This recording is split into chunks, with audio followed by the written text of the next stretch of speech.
அப்போ பகுத்தறிவாதிகள்னு என்று தங்களை பறைசாற்றி கொண்டிருக்கும் இந்த குடும்பம் என்ன பண்ணது? கருணாநிதியும் சேர்த்து தான் நான் சொல்கிறேன். துர்கா ஸ்டாலினை ராசி இல்லாதவள்னு சொன்னாங்களா இல்லையான்னு கேளுங்க. அந்த குடும்பத்தில் எந்த நேரத்தில் இந்த பெண் நம்ம குடும்பத்துக்கு மருமகளாக வந்தாலோ, புருஷன் ஜெயிலுக்கு போயிட்டான், அடி வாங்கிட்டான் அப்படின்னு சொல்லி துர்காவை வார்த்தைகளால் அர்ச்சனை செய்தது, மோசமான வார்த்தைகளால் அர்ச்சனை செய்தது இந்த குடும்பம். இன்றிருக்கும் முதலமைச்சர்களை, இன்றிருக்கும் பிரதம மந்திரிகளை வச்சு நம்ம பேசக்கூடாது. இந்த சட்டம் வருங்காலத்தில் எப்படி எப்படி பயன்படுத்தப்படலாம் தவறாக. அப்படி இருக்கும்போது இந்த சட்டத்தை நம்ம இது பண்ணால், ஆதரித்தால் அது சரியாக இருக்குமா அப்படிங்கிறது மிகப்பெரிய கேள்வி.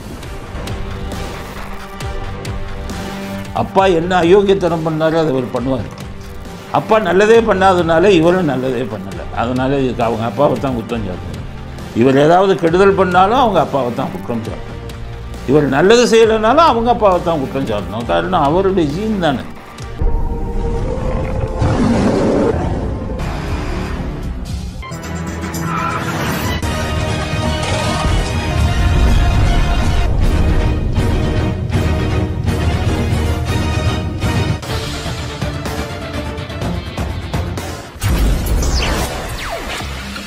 வணக்கம்.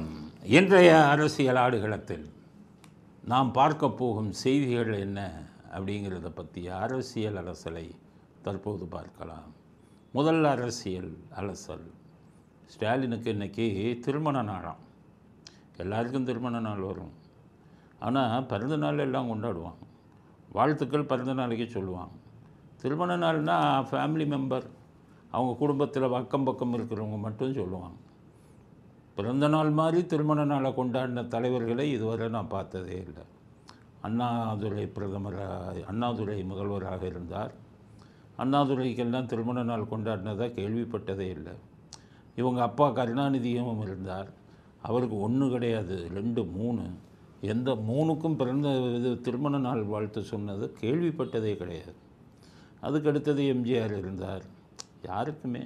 இப்போ கூட சமீபத்தில் எடப்பாடி இருந்தார். அவருக்கு கூட திருமண வாழ்த்து சொல்லி அதை ஒரு பெரிய இதுவாக்குனது நாங்கள் பார்த்ததில்லை. ஆனால் ஸ்டாலின் என்னமோ திருமண நாள் அன்னைக்கு, அந்த திருமண நாளுக்கு பார்த்திங்கன்னா வாழ்த்துன்னு சொல்லி ஒரு ஜால்ரா கூட்டம் பூரா போய் அவர் வீட்டில் நிற்கிது. அந்த ஜால்ரா கூட்டத்துக்கு இதுதான் வேலை. எல்லாம் கூட்டணி கட்சிக்காரங்க. இந்த கூட்டணி கட்சிக்காரங்களுக்கு உங்களுக்கெல்லாம் தன்மானம் சுயமரியாதை இல்லையா? ஒரு கட்சியின் கொள்கையின் அடிப்படையில் தானே கூட்டணி வைக்கிறீங்க. ஏன்னா அவருக்கு திருமண நாள்னால் ஒரு வாட்ஸ்அப்பில் வாழ்த்து சொல்லிட்டு போங்க, ஒரு மெசேஜில் வாழ்த்து சொல்லிட்டு போங்க. அதுவும் இல்லைன்னா ஒரு ஃபோன் அடித்து திருமண நாள் வாழ்த்துக்கள்னு சொல்லுங்கள் அவர்கிட்ட. அது எதுவுமே இல்லாமல் எல்லாம் க்யூ கட்டி உள்ளே போய் நிற்கலாம். ஃபோட்டோவை பாருங்கள், எல்லாம் க்யூ கட்டி கேட்டால் திருமண வாழ்த்து சொல்ல நேராக போயிட்டாங்க. அவரும் வெக்கம் இல்லாமையோ என்னையா திருமண நாளுக்கு ஏன் என்னைய பார்க்குறீங்க அப்படின்னு நீங்கள் கொடுக்கலாமா? அதை உங்கள் அப்பாயின்மெண்ட் கொடுக்கலாமா? அவங்கள பார்க்குறதுக்கு அனுமதி கொடுக்கலாமா? எல்லாத்தையும் வரட்டு இல்லை விடணும். இதுக்கெல்லாம் ஒரு பார்க்கணுமாயான்னு அவரும் பெருமையாக அவங்களெல்லாம் உள்ளே விட்டு ஃபோட்டோ எடுத்து வீடியோ எடுத்து அதை கொஞ்சம் கூட வெக்கம் இல்லாமல் இன்டர்நெட்டில் இணையதளங்களில் போடுறாரு. ரொம்ப கேவலமான விஷயம். அதில் இதுங்கெல்லாம் திருமண நாளை கொண்டாடணும்னா அது இருக்குது, ஒவ்வொன்றுக்கும் ஒரு காரணம் இருக்குது. வைகோ போய் அப்படியே க்யூவில் இந்த இடிச்சுக்கிட்டு நிற்கிற ஆடு மாதிரி நிற்கிறார். ஆடு கூட்டம் இருக்கும்போது இடிச்சுக்கிட்டு நிற்கும் ஒரு ஆடு, அது மாதிரி அந்த இடிச்சுக்கிட்டு அப்படி உரசிக்கிட்டு போய் நின்றுக்கிட்டு இருக்கார். காரணம் என்னென்னா அந்த சட்டசபையில் அவரை கழட்டி விடுறதுன்னு ஸ்டாலின் முடிவு பண்ணி பிரேமலதாவை கூப்பிட்டு பேசுனதுலேருந்து அவருக்கு வயிற்று கலக்கல். அங்கே பிஜேபியில் போய் ஒரு மந்திரி வாங்கலான்னு பையனுக்கு போய் கேட்டால் அங்கே சரியான இது கிடைக்கல. அதனால் மறுபடியும் ஸ்டாலின் காலிலேயே விழுந்துருவோன்னு வைக்கும்போது ஸ்டாலினுக்கு இந்த செய்தி தெரிஞ்சு அவரை கழட்டி விடணுன்னு தான் பிரேமலதாட்ட பேசினார். அதனால் இவர் இப்போ திருமண நாளுக்காக பார்க்க போகலை வைகோ. அவர் வைகோ போனது என்னென்னா கூட்டணியிலேருந்து கழட்டி விட்டுருவாங்களோ அதுக்கு கொஞ்சம் ஐஸ் வைக்கலாம், காலில் விழுகலாம் என்பதற்காக வைகோ போயிருக்காரு. அதே மாதிரி திருமா தான் தெரியும்ல உங்களுக்கு. அப்பப்போ போனால் தான் காசு கிடைக்கும். அப்பப்போ ஏதாச்சும் ஆதரவாக பிறந்தால் கப்பை வீசினா காசு கிடைக்கும். இப்படி காசுக்காக அரசியல் பண்ணக்கூடிய கோமாளியாக திருமணம் மாறிவிட்டார். திருமண வாழ்த்து சொல்கிறதுக்கு அவரும் போய் க்யூவில் நிற்கிறது கேவலமான விஷயம். அதுக்கடுத்தது கமலஹாசன். இந்த கமலஹாசன் மாதிரி ஒரு மோசமான அரசியல்வாதியை என்னுடைய வாழ்க்கையில் நான் பார்த்ததே இல்லை. எத்தனையோ பேர் கட்சி ஆரம்பிச்சிருக்காங்க, எத்தனையோ பேர் கட்சியை ஊற்றி மூடிட்டு போனாங்க. இப்போ டி ராஜேந்தர் ஒரு கட்சி ஆரம்பித்தார், ஊற்றி மூடிட்டு போனார். இப்போ பாக்யராஜ் ஒரு கட்சி ஆரம்பித்தார், ஏதோ ஊற்றி மூடிட்டு போன யாருமே கமலஹாசன் அளவுக்கு தரம் தாழ்ந்து போவார். அங்கே போய் கியூவில் நிற்கிறார். என்னென்னு கேட்டிங்கன்னா, திருமண வாழ்த்து சொல்லணும்னு இந்த கூட்டத்தோடு போய் 3ஆம் தர மனிதராக நடந்து கொள்கிறார். அவர்கிட்ட கேட்குறாங்க, உதவி ஜனாதிபதி இதில் யாருக்கு போடுவீங்க? ஸ்டாலின் யாருக்கு சொல்கிறாரோ அவருக்கு தான் போடுவேன். எங்கள் கூட்டணியில் பல ஆளுமைகள் இருக்கின்றன. அதில் எனக்கு நெருக்கமானவும் தமிழர்களுக்கு நெருக்கமான ஆளுமை என்று பார்த்தால் தமிழக முதல்வர் தான். அவர் இந்த கூட்டணியில் உள்ளார். அவர் எங்கள் கூட்டாளி. அவரிடம் கலந்து ஆலோசித்து விட்டு இதற்கான பதிலை சொல்வது தான் நியாயமாக. அப்புறம் எதுக்கு கட்சியை ஆரம்பிச்சிங்க? கொள்கை இல்லாத ஆளான நீங்கள் ஏன் கட்சியை ஆரம்பிச்சிங்க? திராவிடத்துக்கு எதிராகத்தானே கட்சியை ஆரம்பிச்சிங்க. எல்லாம் என்ன திட்டுறாங்க, சினிமாக்காரங்களை கட்சி வந்தால் சப்போர்ட் பண்ணாதன்னு ஏன் சொல்கிறாங்க? சினிமாக்காரன் தனக்கு ஆதாயம் வருதுன்னா அதில் உடனே கொள்கை மாறி விடுவான். அதுதான் எம்ஜிஆருக்கு எவ்வளோ தொந்தரவு கொடுத்தாங்க. அவர் கட்சி ஆரம்பித்தோன்னா கருணாநிதி அவர் படமே வரக்கூடாத அளவுக்கு என்னென்ன வேலையோ பண்ணார். அவருக்கு படம் எடுத்த ப்ரொடியூசருங்களெல்லாம் கூப்பிட்டு மிரட்டினார், எம்ஜிஆர் வச்சு படம் எடுக்காதுன்னு. இவ்வளவையும் இது பண்ணி இவ்வளவையும் எதிர்கொண்டு அதற்கு பிறகு அரசியலில் வெற்றி கண்டவர் தான் அவர். அப்போ ஈவன் விஜயகாந்துக்கு எடுத்துக்கங்க, விஜயகாந்துக்கு என்னென்ன இது கொடுத்தாங்க. விஜயகாந்த் கல்யாண மண்டபத்தையும் இடித்தாங்க, அவ்வளவு தொந்தரவு கொடுத்தாங்க. எல்லாத்தையும் எதிர்கொண்டு தான் அவர் கடைசி வரை கட்சி நடத்தினார். கமல்ஹாசனுக்கு அந்த புத்தி ஏன் வரல? எதிர்ப்பு வந்தோடனே சரண்டர் ஆகிடுவாங்களா? ஒரு 80 கோடியில் காலில் விழுந்துட்டார் கமல்ஹாசன். விக்ரம் படத்துக்கு உதயநிதி என்ன பண்ணார், இவரை கையில் போடுறதுக்கு இதுதான் வழி அப்படின்ட்டு இந்தாங்க கலெக்ஷன்னு 80 கோடியை கொடுத்தார். அப்படியே தலை சுற்றி விழுந்துட்டார். அதோட காலில் விழுந்தவர் தான், அதுக்கப்புறம் எந்திரிக்கவே இல்லை. அது இந்த 80 கோடியில் காலில் விழுந்துட்டு கட்சியை அடமானம் வச்சு 100 கோடி 200 கோடின்னு வாங்கிட்டு ஒரு எம்பி சீட்டை வாங்கிட்டு 3ஆம் தர ஆள் மாதிரி க்யூவில் போய் நின்றுக்கிட்டு திருமண நாள் வாழ்த்து சொல்லிக்கிட்டு இருக்காருன்னா கமலஹாசன் ஏன் என்னத்தை சொல்கிறது? அரசியலில் இப்படிப்பட்ட கோமாளிகள் எல்லாம் இருக்கிறது நினச்சி நம்ம என்னத்தை புலம்புறது? அது தமிழ்நாட்டில் இருக்கிற எல்லா அரசியல்வாதியும் இது மாதிரி தன்மானத்தையும் சுயமரியாதையத்தையும் இழந்து கொண்டிருப்பவன் தான் தமிழ்நாட்டு அரசியல்வாதி. சரி, இன்றைக்கி திருமண நாள் அந்த அம்மாவுக்கு. ஆனால் இது பகுத்தறிவு குடும்பம்னு சொல்லுவாங்க. கருணாநிதி பகுத்தறிவு குடும்பம். அவங்க வீட்டில் எல்லாருமே பகுத்தறிவும்பாங்க. இன்றைக்கி திருமண நாள் கொண்டாடுற ஸ்டாலின் 1975 அவரை கல்யாணம் பண்ணாங்க. அது துர்கா ஸ்டாலின். யாருமே பொண்ணு கொடுக்கல அவருக்கு, யாருமே பொண்ணு கொடுக்கல. கருணாநிதி மகன்னு யாரும் க்யூவில் நிற்கலை. அதனால் அவர் சொந்தத்திலேயே கல்யாணம் பண்ணிக்கிட்டார்.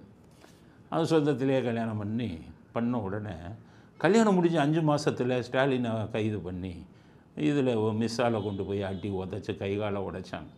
அப்போ பகுத்தறிவாதிகள்னு என்று தங்களை பறைசாற்றி கொண்டிருக்கும் இந்த குடும்பம் என்ன பண்ணது? கருணாநிதியும் சேர்த்து தான் நான் சொல்கிறேன். துர்கா ஸ்டாலினை ராசி இல்லாதவள்னு சொன்னாங்களா இல்லையான்னு கேளுங்க. அந்த குடும்பத்தில் எந்த நேரத்தில் இந்த பெண் நம்ம குடும்பத்துக்கு மருமகளாக வந்தாலோ புருஷன் ஜெயிலுக்கு போயிட்டான், அடி வாங்கிட்டான் அப்படின்னு சொல்லி துர்காவை வார்த்தைகளால் அர்ச்சனை செய்தது, மோசமான வார்த்தைகளால் அர்ச்சனை செய்தது இந்த குடும்பம். துர்காவை ராசி இல்லாத பெண் அப்படின்னு சொன்னது இந்த பகுத்தறிவாதிகளின் குடும்பம். எவ்வளவு அந்த பெண் துர்கா ஸ்டாலின் எவ்வளவு இதுங்களெல்லாம் தாங்கினாங்க தெரியுமா? இவங்க ஏச்சுக்களையும் பேச்சுக்களையும் வெளியிலேயே சொல்லலை. அதுக்கப்புறமும் துர்கா ஸ்டாலினை ஸ்டாலினுக்கு எது நடந்தாலும் இந்த பெண்ணினுடைய துரதிர்ஷ்டம் அப்படின்னு பேசியது இந்த குடும்பம். அதுக்கு பிறகு தான் இப்போ 2021 அவர் முதலமைச்சரான உடனே தான் அவருக்கு மரியாதை கிடைக்குது.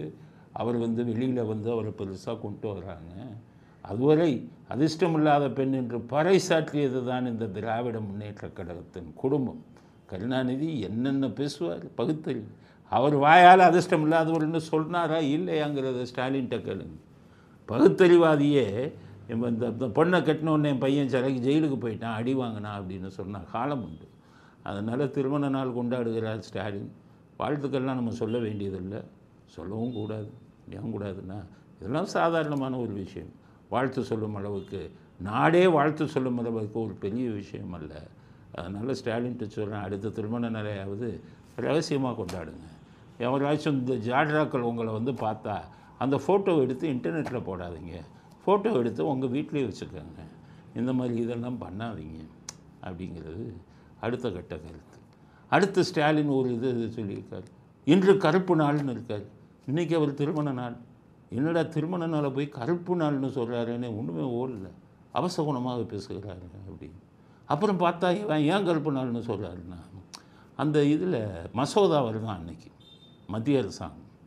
என்ன மசோதான்னா, பிரதமர், முதலமைச்சர், அமைச்சர்கள் யாராச்சும் கைதாகி 30 நாள் ஜெயிலில் இருந்தாங்கன்னா அவங்க பதவியை இழந்து விடுவார்கள் அப்படின்னு ஒரு மசோதா வருது.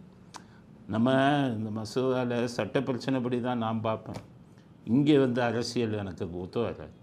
இப்போ ஸ்டாலின் மோசம், ஈடி ஸ்டாலினை கைது பண்ணணும், பணத்தை பறிக்கணும், சொத்துக்களை பறிக்கணும் அப்படிங்கிறது தான் நம்ம ஆசை. ஆனால் இந்த சட்டத்தை பற்றி இன்னும் நிறைய விவரங்கள் வரலை. வந்ததுக்கப்புறம் நான் முழுமையாக பேசுகிறேன். ஆனால் இந்த சட்டம் சரியான சட்டமானா என்னை பொறுத்தவரை இந்த சட்டம் தவறான சட்டம்ங்கிறது தான் என்னுடைய கருத்து. ஏன்னா இந்த சட்டம் எங்கேயாவது செல்லும் தெரியுமா? அரசியல்வாதிகள் சுயநலத்துக்காக காவல்துறையை வச்சோ ஈடியை வச்சோ தனக்கு பிடிக்காதவர்களை கைது செய்யாமல் எந்த அரசியல்வாதி சுத்தமாக இருக்காங்களோ அந்த நாட்டுக்கு இந்த சட்டம் பொருந்தும். நம்ம நாட்டுக்கு பொருந்துமா? கைது பண்ணி 30 நாள் ஜெயிலில் இருக்கிறது சாதாரண விஷயமாச்சு. தமிழ்நாட்டிலே எடுத்துக்கங்க. கருணாநிதி ஜெயலலிதா அவங்கள கைது பண்ணி 30 நாள் ஜெயிலில் வச்சார். அவங்க அப்போ பதவியில் இல்லை. ஆனால் நான் கைது பண்ணி ஜெயிலில் வைக்கிறது எவ்வளோ சாதாரண விஷயம் பாருங்கள். அதே ஜெயலலிதா அவர்கள் ஆட்சிக்கு வந்தோன்னா கருணாநிதியை கைது பண்ணி 30 நாள் ஜெயிலில் வச்சார். நடந்த விஷயம் தானே. இந்திரா காந்தி ஜனதா கட்சி ஆட்சிக்கு வந்தோன்னா மத்திய இதில் இந்திரா காந்தியை கைது பண்ணாங்க. ஒரு நாள்லே பெரிய பிரச்சனையாச்சு. அதுக்கப்புறம் எல்லாருமே உடனே விடுதலை பண்ணாங்க. ஆக நம் நாட்டை பொறுத்தவரை கைதுங்கிறது அரசியல் ரீதியாக பல விஷயங்களுக்கு பயன்படுத்தப்படுகிறது. அதனால தான் நான் சொல்கிறேன், இப்போ ஈடி எடுத்துக்கோங்க. ஈடி உண்மையான தப்பு பண்ணவனெல்லாம் கைது பண்ண மாட்டான். ஆனால் ஈடி ஒருத்தரை கைது பண்ணி அவர் 30 நாளில் எடுக்கலைன்னு வச்சுக்கோங்க, அப்போ அவங்களுக்கு பதவி போயிடுமே. ஈடி தன்னிச்சையாவாக இயங்குது. யார் மத்திய அரசாங்கத்தில் ஆட்சி இருக்காங்களோ அவங்க சொல்வதெல்லாம் கேட்டுக்கு நடவடிக்கை எடுக்கக்கூடியதானே ஈடி. அப்போ இந்திரா காந்தி மாதிரி ஒரு மோசமான பிரதமர் வந்தால் எல்லாத்தையும் பிடிச்சி ஜெயிலில் போட்டாங்களே இந்திரா காந்தி. யாரை போட்டாங்க? ஆட்சிகளை கவிழ்த்தார்கள். ஜெயபிரகாஷ் நாராயண, அத்வானி, வாஜ்பாய் இவங்களெல்லாம் பிடிச்சி ஜெயிலில் போட்டாங்களே. அப்போ நம்ம நாட்டில் இன்னும் அதாவது தன்னலம் கருதாத தலைவர்கள் வரல. அதனால் தனக்கு பிடிக்காத தலைவர்கள் நாளைக்கு இப்போ இருக்கிறவங்களே ஈடியில் ஸ்டாலினை பிடிச்சா பரவாயில்ல, இவங்க இப்போ இருக்கிறவங்களே ஈடியிலேருந்து எதையாச்சும் ஒரு மாநில முதல்வரை கைது பண்ணு அப்படின்ட்டு போட்டாங்கன்னா ஈடி இதில் அந்த பிஎம்எல்ஏ ஆக்டில் பெயிலே வாங்க முடியாது. 30 நாளில் எத்தனை நாள் ஆனாலும் பெயில் வாங்க முடியாது. இப்போ இவர் எத்தனை நாள் ஜெயிலில் இருந்தார்? செந்தில் பாலாஜி 1 வருஷம் இருந்தார். இந்த மாதிரி அயோக்கியத்தனம் பண்ணுறவங்க ஜெயிலில் இருந்துட்டால் பரவாயில்ல. அரசியல் காரணங்களுக்காக அப்பாவிகளையும் ஒருத்தர் ஜெயிலில் பிடிச்சி பிஎம்எல்ஏ ஆக்டில் போட்டு 30 நாள் இல்லைன்னா அவங்க பதவியை பறிச்சாங்கன்னா அப்படி ஒரு நிலைமை வரப்போவதற்கும் வாய்ப்பு உண்டு. இந்த சட்டத்தை தவறாக பயன்படுத்துவதற்கும் வாய்ப்பு உண்டு. இன்றிருக்கும் முதலமைச்சர்களை, இன்றிருக்கும் பிரதம மந்திரிகளை வச்சு நம்ம பேசக்கூடாது. இந்த சட்டம் வருங்காலத்தில் எப்படி எப்படி பயன்படுத்தப்படலாம் தவறாக. அப்படி இருக்கும்போது இந்த சட்டத்தை நம்ம இது பண்ணால், ஆதரித்தால் அது சரியாக இருக்குமா அப்படிங்கிறது மிகப்பெரிய கேள்விக்குறி. அதனால தான் என்ன சொல்கிறேன்னா, ஒரு கைது செய்வதனால் ஒருத்தர் குற்றவாளி ஆக முடியாது. அரசியல் காரணங்களுக்காக கைது செய்யலாம். போலீஸை பிடிக்கலைன்னா ஒரு ஆளை பிடிச்சி உள்ளே போட்டுடலாம். 30 நாள் ஜெயிலில் இருந்தால் பதவி பெறணும்னா முடியாதுல்ல. குற்றங்கள் நிரூபிக்கப்பட்டால் தான் ஒருத்தரை குற்றவாளின்னு சொல்லி அவருக்கு தண்டனை நம்ம கொடுக்கறது தான் சரியான சட்டமாக இருக்கும். கோர்ட்டில் போய் குற்றங்கள் நிரூபிக்கப்பட்டு அதுக்கப்புறம் ஜெயில் தண்டனை அப்படின்னா சரியாக இருக்கும். இந்த மாதிரி கைது பண்ணி 30 நாள் என்பது வருங்காலத்தில் இந்த சட்டத்தை மத்திய அரசாங்கத்தில் வருங்காலத்தில் வரக்கூடியவர்கள் தவறாக பயன்படுத்துவதற்கு வாய்ப்பாக அமையும். அதனால தான் இன்றைக்கி தன்னுடைய பிறந்த திருமண நாள்னு இன்றைக்கி தெரியாமல் இன்று கருப்பு நாள்னு இந்த சட்டம் இன்றைக்கி பார்லிமெண்ட்டில் கொண்டு வந்தாங்களாம். அதனால் இன்று கருப்பு நாள் அப்படின்னு அவர் சொல்லியிருக்கார். அவரும் சொல்லியிருக்கார் சர்வாதிகாரத்துக்கு வழிவகுக்கும். அதனால் இந்த சட்டத்தை பொறுத்தவரை இந்த சட்டத்தை நம்மால் ஆதரிக்க முடியாது. சட்ட ரீதியாக யார் மீதும் இது தவறாக பயன்படுத்தப்படலாம். அதனால் இந்த சட்டத்தை மறுபரிசீலனை செய்ய வேண்டும். அதாவது தனக்கு பிடிக்காத எதிரிகளை இந்த சட்டத்தை வைத்து தவறாக நடத்தும் நெறிமுறை நாளைக்கு வருங்காலத்தில் வரலாம் என்பதால் நாமெல்லாம் இந்த சட்டத்தை எதிர்க்க வேண்டும் அப்படிங்கிறது என்னுடைய அடுத்த கருத்து. அடுத்து ஒரு ஃப்ராடுத்தனம். இந்த இது உங்களுக்கு ஆம்புலன்ஸு நேற்று ஆம்புலன்ஸில் போனோடனே எடப்பாடி கூட்டத்தில் போனோடனே எல்லாம் இது பண்ணாங்க, அந்த ஓட்டுநரை பிடிச்சி திட்டினாங்க, ஓட்டுநர் இது பண்ணாங்கன்னு சொல்லி தமிழ்நாடு ஓட்டுநர்கள் சங்கம்னு சொல்லி ஒரு இதில் வந்து லெட்டர் பேடில் கையெழுத்து போட்டு தமிழ்நாடு ஓட்டுநர்கள் சங்கம் மிகப்பெரிய போராட்டம் நடக்கும், எங்களை எப்படி வந்து நீங்கள் அடிக்க வந்தீங்க, எங்களுக்கு பாதுகாப்பு இல்லை, நாங்கள் மிகப்பெரிய கண்டனத்தை தெரிவித்துக் கொள்கிறோம், எடப்பாடிக்கு மிகப்பெரிய போராட்டம் வெடிக்கும் அப்படின்னு சொல்லி ஒரு லெட்டர் பேடு, அந்த லெட்டர் பேடில் கீழே பொதுச் செயலாளர் தமிழ்நாடு ஓட்டுநர் சங்கம் அப்படின்னு ஒரு கையெழுத்தை போட்டு இந்த இதிலெல்லாம் இந்த புதிய தலைமுறை மாதிரி டிவியில் அதை போடுறாங்க. இப்போ எல்லோரும் நம்பினாங்க, நானும் கூட நம்பினேன், இருக்கும் யாரும் போராட்டம் பண்ண போகிறாங்க. இன்றைக்கி அந்த தமிழ்நாடு ஓட்டுநர்கள் சங்கம் அவர் பேசுகிறாரு, எவன்டா என் பேரை யூஸ் பண்ணவன், இந்த வீடியோ இந்த ஆடியோவை பாருங்கள் என்ன சொல்கிறார். ஹலோ ஹலோ, புதிய தலைமுறைங்களா? ஆமாம் சார். வணக்கம், நான் திருநெல்வேலியிலேருந்து பேசுகிறேன்.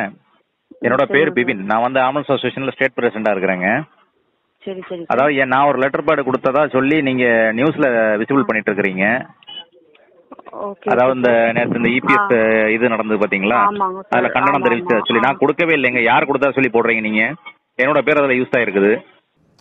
ஆக இந்த ஆடியோவில் என்ன சொல்கிறாரு, நான் கையெழுத்தே போடல, என் பேர் சொல்லி அவன்டா போட்டதுன்னு கேட்குறேன். அப்படின்னா இந்த இதை கொண்டு வந்தது யார்? இந்த கண்டனத்தையும் போராட்டம் பண்ணுவேங்கிற உள்ள கடிதத்தையும் உருவாக்கியவர் யார்? சொல்லவா வேணும்? ஸ்டாலினை தவிர வேறு யாரும் செய்ய முடியும்? ஜீன் அது, அப்பாவோட ஜீன் அங்கங்கே வேலை செய்யும். அப்பா என்ன அயோக்கியத்தனம் பண்ணாரோ அதை அவர் பண்ணுவார். அப்பா நல்லதே பண்ணாதனால இவரும் நல்லதே பண்ணலை, அதனால் இதுக்கு அவங்க அப்பாவை தான் குற்றம் சாட்டணும். இவர் ஏதாவது கெடுதல் பண்ணாலும் அவங்க அப்பாவை தான் குற்றம் சாட்டணும், இவர் நல்லது செய்யலைனாலும் அவங்க அப்பாவை தான் குற்றம் சாட்டணும். காரணம் அவருடைய ஜீன் தானே. இதே மாதிரி ஜீன் கடிதத்தை மாற்றுவார், கையெழுத்தை மாற்றுவார். இதெல்லாம் என்னாச்சு? இதே மாதிரி கருணாநிதி எப்போ பண்ணார் அப்படிங்கிற கதையெல்லாம் சொல்லணும்ல உங்களுக்கு. ஜெயலலிதா அவர்கள் இருந்தாங்க. ஜெயலலிதா அவர்கள் இருக்கும்போது 1989 இந்த இந்த இந்த இந்த சமூக விரோதிகள் ஆட்சிக்கு வந்தான். 89 வந்தவொடனே சும்மா இருப்பானா? சட்டசபையில் போட்டு அந்த அம்மாவை சேலை பிடிச்சி இழுத்தான். இந்த துரைமுருகன், துச்சாதனன் துரைமுருகன் போய் சேலையை பிடிச்சி இழுத்துட்டு இதெல்லாம் பண்ணிவிட்டு மேலே பெஞ்சு மேலே ஏறி நின்று அந்த அம்மா மேலே மிதித்து எல்லா அயோக்கியத்தனத்தையும் பண்ண அந்த திமுககாரன் பண்ணின உடனே அந்த அம்மா என்ன பண்ணாங்க, சரி அப்படின்ட்டு போய் வீட்டில் போய் யோசித்தாங்க, நமக்கு நிறைய பணம் இருக்குது, சினிமாவில் நடித்த பணம் இருக்குது, வீடு இருக்குது, ஒரு அமைதியான வாழ்க்கை வாழ்ந்துருவோமே, எதுக்கு அரசியலில் போய் பொறுக்கிகளாக இருக்கான், குற்றவாளிகளாக இருக்கான், சமூக விரோதிகள் தான் இருக்கான் திமுகவில், இவன்கிட்ட போய் நம்ம தரத்துக்கு ஏன் அடி வாங்கணும்? இவங்களுக்கு கரெக்ட், இவன் பிளாட்ஃபார்மில் தெரிஞ்சவன், திருட்டு ரயிலில் ஏறி வந்தவங்க அவங்கெல்லாம், இவன் என்ன வேணாலும் தாங்கிக்குவான். காரணம் குடும்பமே அப்படி, பரம்பரையே அப்படி, அவனுக்கு ஒத்து போகும். நம்ம பாவம் சில்வர் ஸ்பூனோட தங்கத்தட்டில் சாப்பிட்டாச்சே, நமக்கு தேவையா அப்படின்னு அவங்க யோசிச்சுட்டு அவர்களே ஒரு முடிவு எடுத்தாங்க. என்ன முடிவு எடுத்தாங்கன்னா, லெட்டர் பேடை கொண்டு வாங்கினாங்க. அவங்க கைப்பட எழுதினாங்க, என்னென்னா, நான் அரசியலிலிருந்து ஓய்வு பெறுவதாக முடிவெடுத்துள்ளேன் அப்படின்னு போட்டு, நன்றி அப்படின்னு போட்டு கீழே அவங்க கையெழுத்து ஜெயலலிதா அதிமுக பொதுச் செயலாளர் அப்படின்னு எழுதிட்டாங்க. இன்னொரு இதில் எழுதாங்க, இன்னொரு லெட்டர் பேட், அதில் என்ன எழுதுனாங்க, நான் அரசியலிருந்து ஓய்வு பெற முடிவெடுத்து விட்டதால் என்னுடைய போடி நாயக்கனூர் எம்எல்ஏ பதவியை நான் இதன் மூலம் ராஜினாமா செய்கிறேன் அப்படின்னு சபாநாயகருக்கு அந்த கடிதம் எழுதுகிறாங்க. அரசியலிருந்து ஓய்வு பெறுகிறேங்கிறது வந்து உங்கள் பத்திரிகைகள் மீடியாக்களுக்கு அவங்க போட்டு எழுதுகிறாங்க. எழுதிட்டு சசிகலாவை கூப்பிட்டாங்க, உன் புருஷனை கூப்பிடுன்னா, நடராஜன் இதை பத்திரிக்கை கொடுத்துருங்க, இதை சபாநாயகருக்கு கொடுத்துருங்க அப்படி கொடுத்துட்டாங்க. அவங்க இருந்து 2 பேரும் போய் தனியாக வந்து பேசுகிறாங்க, என்ன இந்த அம்மா இப்படி முடிவு எடுத்துட்டாங்க, நீ சொல்லு அப்படிங்கிறது. நடராஜன் சசிகலா சொல்கிறாங்க, எவ்வளோ சொன்னாலும் கேட்க மாட்டேங்குது அந்த அம்மா, என்ன பண்ணுறதுன்னு ஒன்று, சரி இந்த கடிதத்தை கொடுக்காதீங்க, உள்ளே வச்சு பூட்டிடுங்க அப்படின்னு சொல்லி உங்கள் டேபிளில் வச்சு பூட்டிடுங்க அப்படின்னு பேசலாம். அப்போ அங்கேருந்து 2 போலீஸ்காரன், இந்த அம்மா முன்னாள் முதல்வர்னால 2 போலீஸ்காரன் அங்கே இருக்கிறவங்க இதை காதாட கேட்டுட்டு, ஏன்னா வீட்டுக்குள்ளே இருப்பாங்க அவங்க, உடனே உளவுத்துறைக்கு சொல்கிறாங்க. உளவுத்துறை கருணாநிதிக்கு ஃபோன் பண்ணி, சார் விஷயம் தெரியுமா? ஜெயலலிதா இது அரசியலை விட்டு விலகுகிறேன்னு கடிதம் எழுதிட்டாங்களாம். அப்படியா? அடுத்தது வந்து இப்போ ராஜினாமா பண்ணிட்டாங்களா எம்எல்ஏவை? அப்படியா? எங்கேயா அந்த கடிதம்னு கேட்குறேன். துடியாக துடிக்கிறேன். ஏன்னா நமக்கு பின்னாடி நம்மளை மாதிரி நம்ம ஜீனில் உள்ள மகைங்க வரணும். தமிழ்நாட்டை நம்ம குட்டிச்சவராகிறதோடு இருக்கக்கூடாது, நமக்கு பின்னாடி தமிழ்நாடு குட்டிச்சவராக போகணுன்ட்டு எங்கேயா கடிதம்ங்கிறார். சார் பேசுனாங்க, கடிதம் இருக்குன்னாங்க. நடராஜன் வந்து சசிகலா சொல்லிட்டாங்க, நடராஜனை கொடுக்காத, வெளியில் உன் டேபிள் வச்சு பூட்டிடுன்னு சொன்னாங்க அப்படின்னு சொல்லிட்டாங்க. சொன்ன உடனே அவருக்கு தூக்கம் வரலை. கருணாநிதி எப்போவுமே ஒரு 2 மணி நேரம் தான் தூங்குவார். அவருக்கு தூக்கம் வரலை. அந்த 2 மணி நேரமும் தூங்கணும். அப்படியே பைத்தியம் பிடிச்ச மாதிரி ஆயிடுச்சு. அப்போ என்ன பண்ணுறாரு, 2 திமுக காரனை கூப்பிட்டு, ஏய் கமிஷனர்கிட்ட போய் நடராஜன் என்னிடம் வேலை வாங்கி தருவதாக பணம் வாங்கி ஏமாற்றினார்னு போய் புகார கொடு. அவன் இந்த ஜீனில் வந்தவன் இல்லை, அவனும் சமூக விரோதிகள் தானே. அவங்க போய் எழுதி கம்ப்ளைண்ட்டை கொடுத்தாங்க. உடனே கருணாநிதி கமிஷனரை கூப்பிட்டு சொல்கிறார், யோ கட்சிக்காரன் கம்ப்ளைண்ட் கொடுத்துருக்கான் நடராஜன் மேலே. நடராஜன் வீட்டுக்கு போயஸ் கார்டனில் உள்ளே போய் அவரை கைது பண்ணணும்னு போய் அவர் டேபிள் இருக்கும், அதை உடைச்சி அதில் 2 இருக்கும் லெட்டர் இருக்கும், எடுத்துகிட்டு வான்னு. உடனே போலீஸ்காரனை சொல்ல வேணுமா? முதலமைச்சர் சொன்னால் கொலை கூட பண்ணுவான் போலீஸ்காரன். அவ்வளோ காலமாகிடுச்சு போலீஸ் தான், காவல்துறை. சரின்னு உள்ளே போனாங்க, பூட்டை உடைச்சாங்க. அந்த 2 கடிதத்தையும் எடுத்துக்கொண்டு அந்த கருணாநிதிகிட்ட கொடுத்தாங்க. கருணாநிதியே பத்திரிகைக்காரர்களை கொடுத்தாரு. ஒரு பத்திரிக்கைக்காரன் கேட்குறா, ஏன் சார் அந்த அம்மா தானே இதை விட்டு ஓய்வு பெறணும்னு சொன்னாங்க, அரசியலை விட்டு, அந்த கடிதத்தை அவங்களில் கொடுக்கணும், நீங்கள் கொடுக்குறீங்களே, இது எப்படி போகிறதுன்னு ஒரு பத்திரிக்கைக்காரன் கேட்கல. எல்லாம் பணத்தை வாங்கிக்கிட்டு. அப்படியா சார்? தினத்தந்தியெல்லாம் பார்த்தீங்கன்னா முதல் பேஜ் இது, ஜெயலலிதா அரசியலிருந்து விலகினார். இன்னொரு காப்பியை தமிழ் குடிமகன்னு சபாநாயகர் இருந்தார். கருணாநிதி தமிழ் குடிமகனை கொடுத்துருந்தா ராஜினாமா பண்ண வை, ராஜினாமாவை ஏற்றுக்கொள். அவர் ரொம்ப படித்தார். அதுக்கப்புறம் கருணாநிதியின் 3 சுய சுரூபம் தெரிஞ்சு ஓடிட்டார் கருணாநிதி விட்டு. அப்போ பார்த்தீங்கன்னா கருணாநிதி இது ஒன்று வாங்கிட்டார் லெட்டரை. ஆனால் சட்டம் என்ன சொல்லுதுன்னா, சபாநாயகருக்கு இந்த மாதிரி யாராச்சும் ராஜினாமா பண்ணிட்டாங்கன்னா ஃபோன் பண்ணி கேட்கணும். அவர் நீங்கள் எழுதி ராஜினாமா பண்ணதா ஒரு கடிதம் வந்திருக்கு, நீங்கள் எழுதுனது தானா உண்மையிலே அப்படின்னு கேட்கணும். கேட்கவே இல்லை. ராஜினாமா ஏற்றுக்கொள்ளப்பட்டதுன்னு தமிழ் குடிமகன் சொன்னார். ஜெயலலிதா அரசியலிருந்து விலகினார்னு போட்டாங்க. ஜெயலலிதா பேப்பர் எடுத்து பார்க்குறாங்க, இப்படி வருது. சசிகலாவை கூப்பிட்டாங்க. நான் கொடுத்தன லெட்டரு, அதை என்ன பண்ணேன்? இல்லைம்மா உள்ளே தான் வச்சுருந்தேன். அது எப்படி வெளியில் போச்சு? இல்லைம்மா புருஷன் பணம் வாங்கி வேலை வாங்கினேன்னு ஏமாத்தினதா சொல்லி போலீஸ் உள்ளே வந்து உடச்சி அதை எடுத்துகிட்டு போயிட்டாங்க. அப்போ நம்ம கடிதம் இங்கே இருந்ததை சொன்னது யார்? அப்போ இவங்க வந்து என்னை வந்து வெளியில் தள்ளணும்னு நினைக்கிறாங்களா? நான் தான் எழுதி வச்சுருந்தேன், கொடுக்கலையே. அப்போ கொடுக்கணும்னு கருணாநிதி நினைக்கிறாங்களா? இதை விட பல மடங்கு அதிகமாக கருணாநிதி அந்த பதவியிலேருந்து தூக்கி நடு ரோட்டில் வீசுவேன்னு சொல்லிட்டு தான் மிக அதிக பலத்துடன் மறுபடியும் வந்தார். எதுக்கு சொல்கிறேன்னா, அந்த லெட்டரை எப்படி திருடினான் பாருங்கள், அந்த லெட்டரை எப்படி பத்திரிக்கையில் பப்ளிஷ் பண்ணான்னு பாருங்கள். அதே ஜீன், அதே கருணாநிதி மாடல் இப்போ ஸ்டாலினுக்கு வந்திருக்கு. ஏதோ எடப்பாடி ஆம்புலன்ஸில் போனாருங்கன்னா டிரைவருக்கு எழுதின மாதிரி ஒரு கடிதத்தை எழுதி டிரைவருடைய லெட்டர் பேடை இவங்களே பிரிண்ட் போட்டு டிரைவருடைய கையெழுத்தையும் இவங்களே போட்டு இன்றைக்கி ஊரை ஏமாற்றிருக்காங்க. புதிய தலைமுறை என்ன பதில் சொல்ல போகிறாங்கன்னு சொல்லுங்கள். உங்கள்கிட்ட கடிதத்தை கொடுத்தது யார் வந்து கடிதம் கொடுத்தாலும் போட்டுருவீங்களா? விசாரிக்க மாட்டீங்களா? அதனால் திராவிட மாடல் இன்னும் பல தில்லுமுழுகளை இதே போல் செய்வதற்கு நீங்கள் காத்திருங்க. நிறைய இது மாதிரி பண்ணுவான். இதே தில்லுமுள்ளென்னா எலெக்ஷனில் பண்ணுறது வெளியில் வராது, ஆட்சிக்கு வந்தானா இது மாதிரி எல்லா இடத்துலையும் தில்லுமுள்ளு அப்படிங்கிறது அடுத்த கட்ட கருத்து.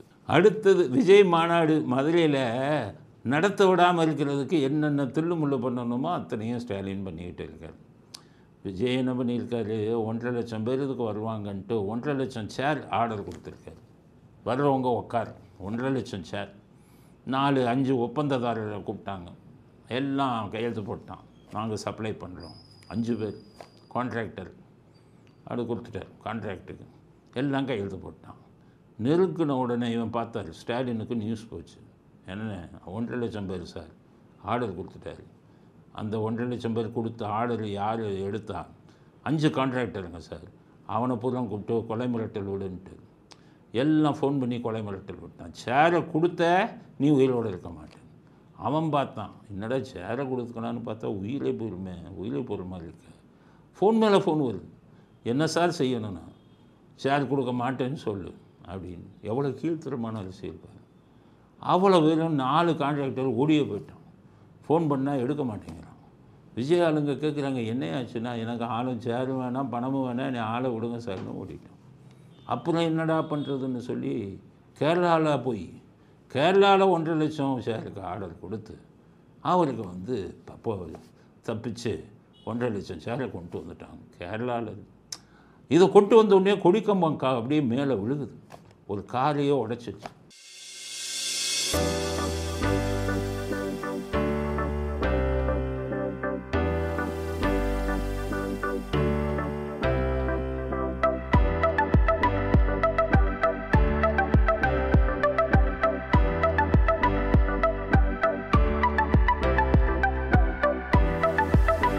இவ்வளோ பெரிய கொடிக்கம்பம் எப்படிடா விழுந்ததுன்னா, அதெல்லாம் திராவிட மாடல் தானே.